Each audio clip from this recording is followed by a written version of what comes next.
and good. I could just eat a giant bowl. I picture myself with this giant spoon just shoveling that stuff in my mouth. It's so good. I love ghee on basmati rice. A match made in heaven. All right, washing my board. While this is searing, we're going to get back to talking about braising technique, and then you're going to see me working on it all the time.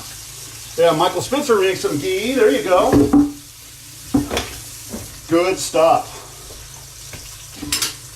And just learning how to make ghee. It's just, you know, the idea with that, it's toast. You're toasting those milk solids in there. So whenever I use the word toast, that's low and slow. It ain't like 11 on the Spinal Tap scale. It's low and slow. Probably about 6 on the Spinal Tap scale. Okay. So, I've got a little golden brown on one side. Notice when I put that meat in there, I kind of stepped away and I really didn't touch it. I didn't poke it. I didn't toss it around or anything like that. Searing is all about allowing color to develop. So when you put something in a pan to sear, step away from the pan, okay? Don't be tempted to sit there and poke it and prod it. The more you mess with it, the less color that you're going to wind up getting on your pieces of meat or vegetables, mushrooms, whatever it is that you're searing. Throw it in, spread it out, let it sit. Let me point another thing out on this, right? You see all the space in between those pieces? Let me scooch this guy away from the other. We don't want to crowd our pan when we're searing. This is another big thing to watch out for. If I crowd my pan, steam starts developing. It can't escape out of there, and we get a lot more steam, and pretty soon you get water collecting in the bottom, and before you know it, your meat is just swimming around in its own filth, okay? We want dry heat for this process. I cannot brown something if there is water in the pan, okay? And water includes juices from the meat and things like that, okay? So space those items out in your pan, lots of space around them, okay? Right now I'm just kind of searing, and I could kind of stand here a little bit and talk or whatever, but let's talk a little bit about more about braising, okay? Go back into my materials here. Okay. So what kind of meats do we typically use for braising? Okay, so if I'm a cow, okay, looking at me, moo, okay, or I should say a steer, right, because we get our beef from steers, not cows. That's a misnomer, right? So if I am a steer, my tender cuts tend to run along the back of my body here. There are other muscles in the animal that are going to be tender. There's a couple of little tender muscles in the chuck, for instance, right? But for the most part, your tender items are running along the back, okay? Rib eyes up here, or prime rib. This is my New York strip. I'm showing you my butt here. This is awesome, okay? And then the tough cuts of meat, you think about the parts of the animal that get the most work, right? Think about our arms, right? Our big old monster guns, right? There's a lot of muscles getting worked in there all the time. Those tend to be tough, right? So anything in the shoulder, think about all those different muscles going different directions. There's connective tissue in between all of those different muscle groups. They're sheathed in it. And this braising allows you to break that stuff down. Chuck works really, really well for braising. I love chuck for that, okay? Also, the brisket. The brisket comes from this area right here. If you ever see a big old beef cattle and it's got that big old muscle waddling around on the front of it, that's your brisket, okay? And there's 2 of them right there, 2 pieces. And then you get down into this area here, and this rib area, this is where our short ribs come from. This section right here, from prime rib out to the front, that's called the plate, or a short plate, okay? And we can have big old long dino ribs out of that thing if we just cut those ribs, or we can cut them down into short ribs, and you can cut them really, really thin if you've ever seen those flanken ribs for like Korean kalbi barbecue, stuff like that, okay? Hey, Jennifer, good to see you, an old colleague of mine. Hey, if you, Jim Turknick too. If you chefs out there have any comments or anything, please throw them in there. People can learn from everybody here. Let's share it up, okay? I'm gonna turn this meat. I'm still talking about excellent cuts for braising. We're still talking about the cow, or the steer, I should say. Remember, each one of these has 6 sides, so we got a ways here. If I can get a sear on all 6 sides, I just develop that much more flavor. Every time I sear a side, I'm getting more of that umami flavor I was talking about.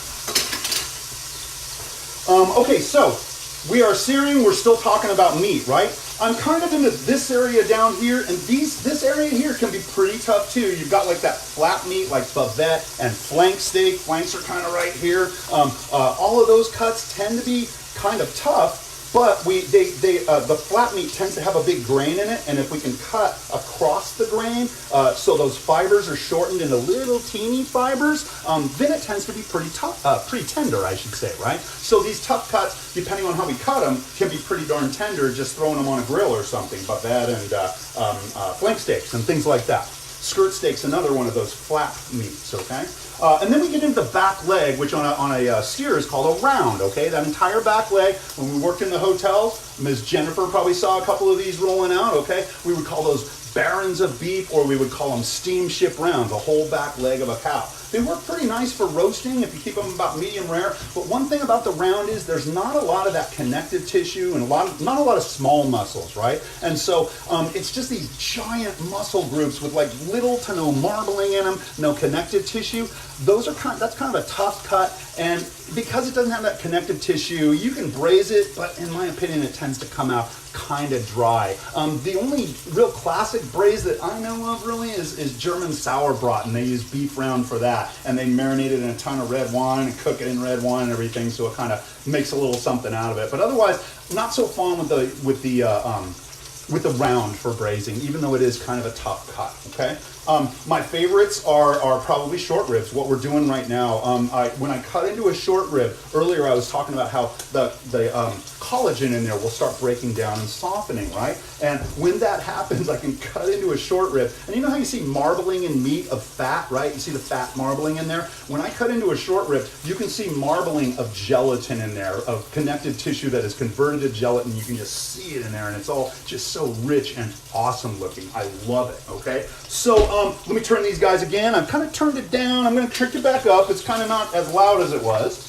And now I got to kind of pay attention and make sure that I'm setting it on the right side. I want to get, like I said, all 6 sides seared. A cube has 6 sides. Here we go. And there we go.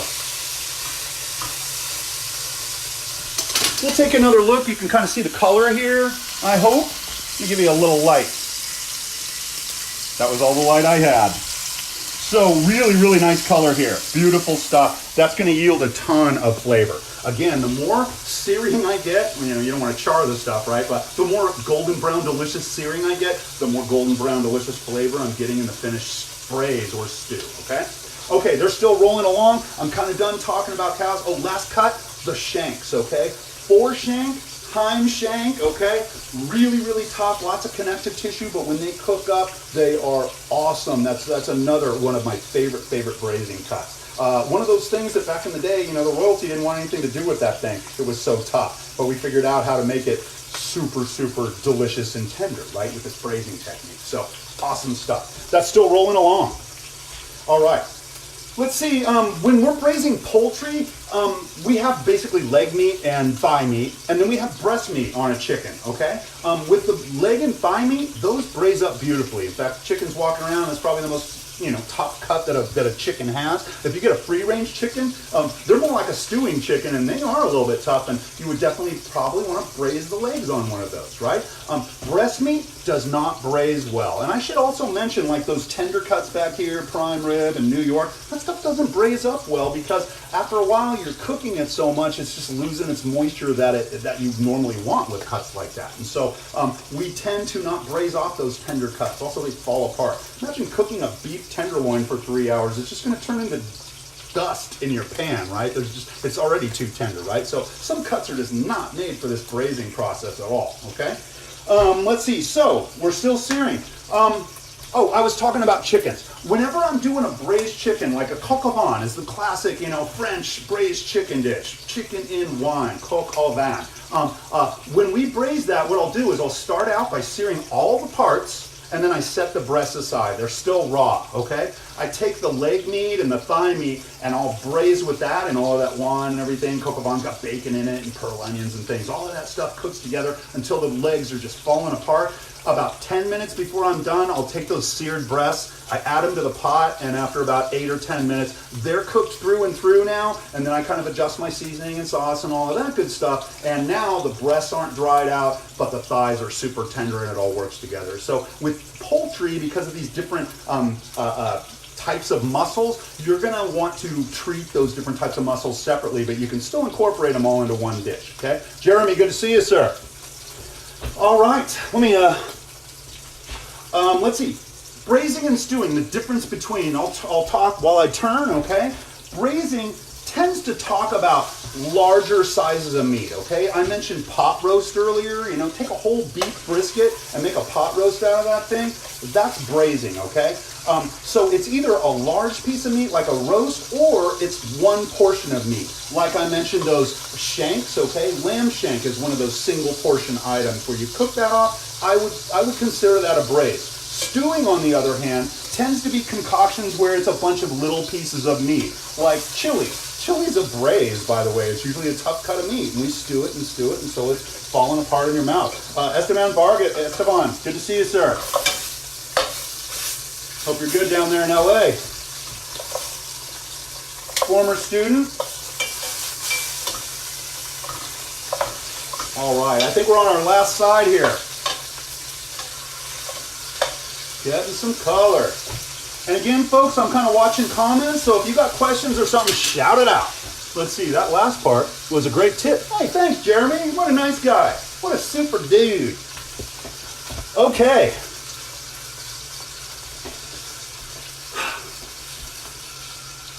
So, talking about the braising technique, I alluded to this earlier. Acids will help tenderize this meat. And so last night, I took my meat, I put it into some red wine, acidic, right? And to help kind of break down this meat. Now, what do acids do to meat? Or what do acids do to protein? I often ask my students this, right?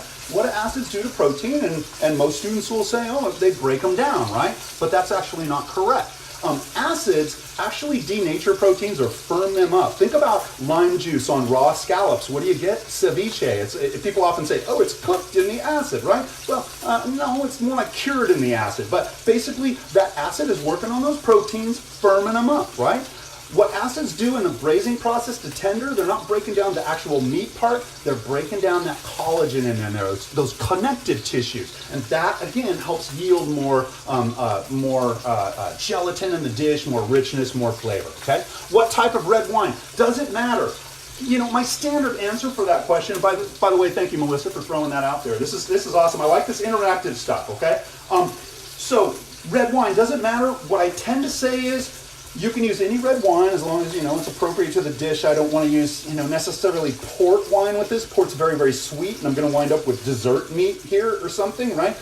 But I do want to use, like a dry red wine or something like that. I want to just make sure it's drinkable, okay? I'm not going to use garbage wine that nobody wants to taste, okay? So as long as it's good enough, you feel it's good enough for you to enjoy, I would say it's good enough to throw it into the pot too, okay? You don't need super, super expensive wines. By the time we get done with this wine, it's all reduced completely down. You'll see that in a minute, okay? And you're never gonna discern any, like, you know, oh, these delicate notes of this and that, you know, it's just never gonna happen, right? And so just any good quality wine, good enough to drink. If you don't wanna drink it, don't feed it to anybody, is my general answer, okay? Hope that helped, okay? Let's see what type of, okay, cool, awesome. Okay, so, we were talking about marinades and how acids will break down connective tissue. They're also going to give you a flavor. I seasoned my meat last night so the salt could penetrate, and it's not just seasoning on the outside of the meat, it's seasoned through and through. That's the goal, right? Anytime I do something, I always use like potato salad for that example. If I make a potato salad and then just season the outside, the potatoes don't have any seasoning inside. I can lick it and it's all, oh, this is really good. But if I eat it, it's just all of a sudden, there's not enough seasoning for this whole thing. So I need that seasoning to work its way through the food, so I tend to season early and I season often, okay? All right, once we're done with that marination, second step of braising is what you're looking at right now. We dry off the meat and then start searing. We need to dry the meat because, again, searing is a dry heat method and we don't want moisture. Moisture impedes browning. And so anytime we are cooking searing, we want that meat to be dry or vegetable, whatever it is. Anything dripping wet, that's not going to help you, okay? We are going to